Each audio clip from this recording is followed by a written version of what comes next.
Beginning chapters of the book of Genesis, God gives mankind dominion over the earth, which means dominion over the animals, and we were in charge.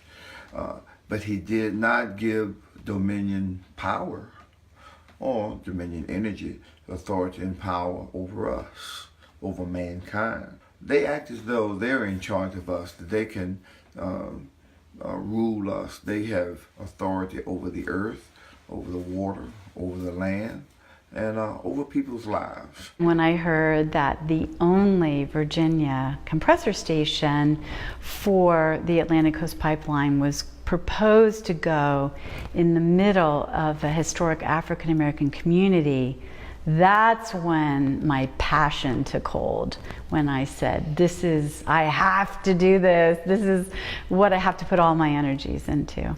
When the Atlantic Coast Pipeline applied to FERC, their original application, they have to put into an application of this nature, of this size, of this extent, they have to do cultural and historic resource reports and surveys.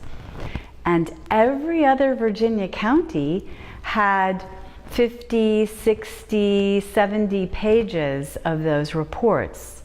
And Buckingham County had none. This is a former slave plantation whole area, and that many of the people who were living in the close, and I'm talking within 500 feet of the proposed compressor station, are the descendants of freedmen, some of whom bought these lands before the end of the Civil War. The horror for me, in a way, as an anthropologist whose work is in human-made disasters, race, and the creation of disabled people from these toxins, the horror for me is that this has become expected.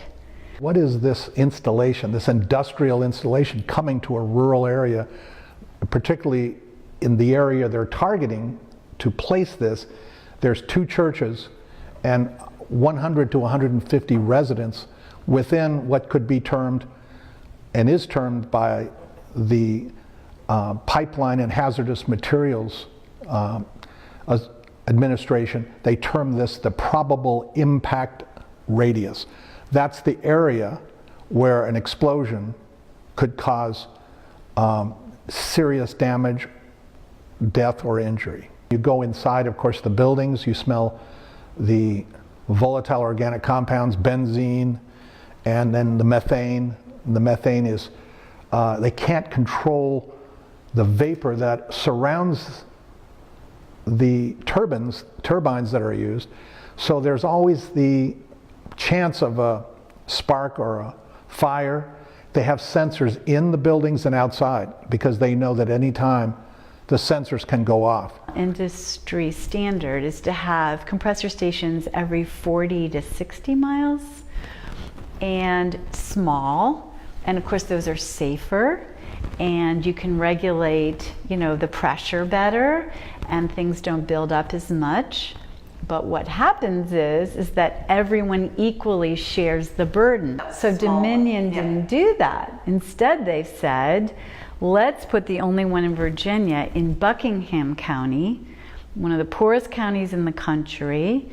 It's got a lot of African American people. There's a lot of people living in poverty around that area. It's rural. Let's target Buckingham. This compressor station will have 14 engines. They will have huge amounts of methane and benzene and radon and you name it. They're proposing 2 underground storage tanks and 1 above ground storage tank, and it's at the intersection of the proposed Atlantic Coast Pipeline that will be 2, right, 42 inch, and the existing Transco pipeline, which is 4. So this community of Union Hill so there'll be 4 and 2 with a compressor station on top of it and these storage tanks. This community is targeted to have by far the largest burden of fire, emissions, toxic emissions, safety issues of any place on this proposed Atlantic Coast Pipeline in West Virginia, North Carolina, or Virginia. This is environmental racism. There are pipeline and compressor station explosions that we've studied, and they can come from just a truck hitting the wrong pipe during a blowdown. Blowdowns occur frequently to adjust the compression of the gas so they can siphon it one way or the other. They're also occurring when there is an emergency or the pressure goes outside the parameters where it's safe. So it can happen automatically without them planning it. So they will say, Dominion will say that these blowdowns, that's expelling gas into the atmosphere around the station, occur once a year, maybe once every 5 years. These are planned, but the unplanned ones can occur twice, 3 times a month.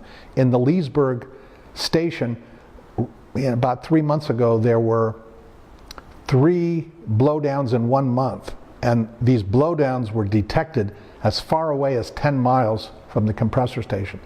And it is against the local comprehensive plan that our planners in Buckingham have wisely put in place. In fact, in that plan it says these remote locations should be defended from any installation that could create an emergency that would require a quick response, because our volunteer fire departments, which are excellent, requires 15 to 20 minutes to even get to a location like that. By that time, something terrible could have happened if a fire is already going on. In fact, they're told to just stand by the wayside and watch it burn. And Dominion, in essence, becomes the enemy. They become the destroyers of what God has created. You're gonna reap just what you sow.